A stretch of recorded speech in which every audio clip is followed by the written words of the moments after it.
एक छोटे से गांव में एक दुकानदार रहता था। वह घी का व्यापार करता था और उसकी दुकान गांव के लोगों के लिए महत्वपूर्ण थी। लेकिन विचारशीलता की कमी के कारण वह अपने ग्राहकों को धोखा देने का रास्ता चुन लिया था। बदलते वक्त के साथ यह दुकानदार अपने घी में बराबरी का तेल मिलाने लगा था। अब वह शुद्ध घी के बजाय अजीब और सस्ते तेल की बोतलें अपनी दुकान पर बेच रहा था।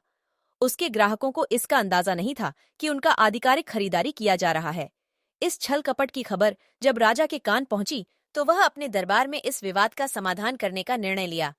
उसने दुकानदार को बुलवाया और कहा, तुम्हें तुम्हारे गलत काम के लिए सजा मिलेगी, लेकिन मैं तुम्हें 3 विकल्प देता हूँ। तुम स्वयं चुन सकते हो कि तुम कौन सी सजा भुगतना चाहते हो। राजा ने उसे 3 विकल्प बताए। पहला विकल्प, तुम्हें 1000 रुपए का जुर्माना देना होगा। दूसरा विकल्प, तुम्हें 125 कोड़े खाने होंगे। तीसरा विकल्प, या तो तुम्हें फिर 2 गिलास मिलावटी घी पीना होगा जो तुम बेचते हो। दुकानदार बहुत लालची था और इससे वह परेशान हो गया। उसने सोचा, 1000 रुपए तो बहुत है, मुझे इतना कुछ नहीं देना चाहिए। 125 कोड़े खाना भी नहीं हो पाएगा, वह तो बहुत मुश्किल होगा। फिर वह अपनी दुकान की मिलावटी घी की ओर बढ़ गया। लालच ने उसका अदमिता धूप में फैलाया और उसने निर्णय किया, मैं 2 गिलास मिलावटी घी पी जाऊंगा। राजा ने उसके दुकान का घी लाकर उसे दिया। दुकानदार ने आज पहली बार इस मिलावटी घी का स्वाद चखा।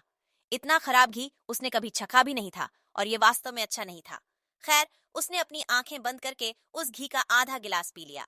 वह ज्यादा पीने की हिम्मत ही नहीं हुई, लेकिन सजा पूरी तरह से नहीं हुई, इसलिए उसने कोड़े खाना मंजूर किया। अब 25 कोड़े ही बचे थे और उसकी स्थिति बहुत ही बुरी थी।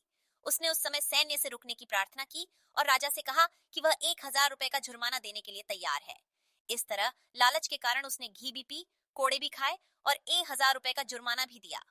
ये कहानी हमें यह सिखाती है कि लालच से होने वाली गलतियों का नतीजा हमेशा खराब होता है। इसके बावजूद यह कहानी हमें यह भी सिखाती है कि हमें अपने किए गए गलत कामों के लिए सजा भुगतने का साहस करना चाहिए, चाहे वो जितनी भी मुश्किल क्यों ना हो। बेचारा दुकानदार जिसने लालच की गिरफ्त में आकर अपने से बड़े परेशानियों का सामना किया। कृपया अगर आपको कहानी पसंद आई हो तो लाइक करें, साझा करें और हमारे चैनल को सब्सक्राइब करें।